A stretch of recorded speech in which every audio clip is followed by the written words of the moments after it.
Next property is water has no smell. पानी में कोई भी स्मेल नहीं होता। वाटर का कोई शेप नहीं होता।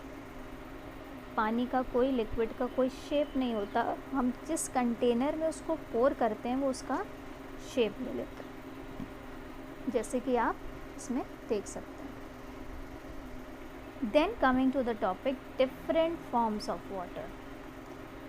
3 तरह के फॉर्म्स होते हैं वाटर के, जो कि सॉलिड होता है आइस फॉर्म में, लिक्विड होता है वाटर फॉर्म में, और गैस होता है वाटर वेपर के फॉर्म में।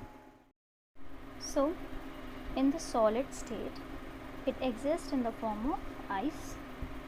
लिक्विड स्टेट में वाटर के फॉर्म में होता है और गैसियस स्टेट में वाटर वेपर के फॉर्म में होता है।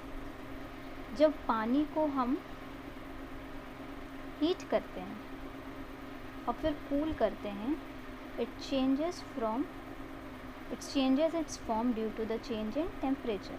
जैसे कि जब हम बर्फ़ को हीट करते हैं तो वाटर में बदलता है, और हीट करते हैं तो वाटर वेपर में बदल जाता है, और उसके बाद उसको ठंडा करते हैं तो पानी में बदलता है, और फिर जब उसको हम कूल करते हैं तो वापस से आइस में बदल जाता है।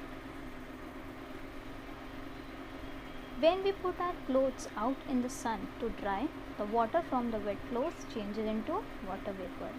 जब हम अपने कपड़ों को सुखाते हैं धूप में, तो हमारे जो कपड़े गीले होते हैं उनमें जो पानी होता है वो सन की वजह से इवेपोरेट होके वाटर वेपर में फॉर्म होता है। फिर ये वाटर वेपर मिक्स होते हैं एयर में और हमारे क्लोथ्स जो हैं सूख जाते हैं। आप एक्टिविटी घर पे करिएगा। Put some water in a dry glass, add a few ice cubes into it. After some time you will see drops of water begin to form on the outer side of the glass. These are the water vapors in the air.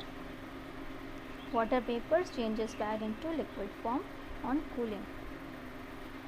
अगर आप ठंडी bottle fridge में से निकालते हैं और उसको थोड़ी देर के लिए अगर आप बाहर रख देते हैं तो आप देखते हैं कि बॉटल के बाहर जो है पानी के ड्रॉपलेट्स या बूंदें कलेक्ट होने लगती हैं।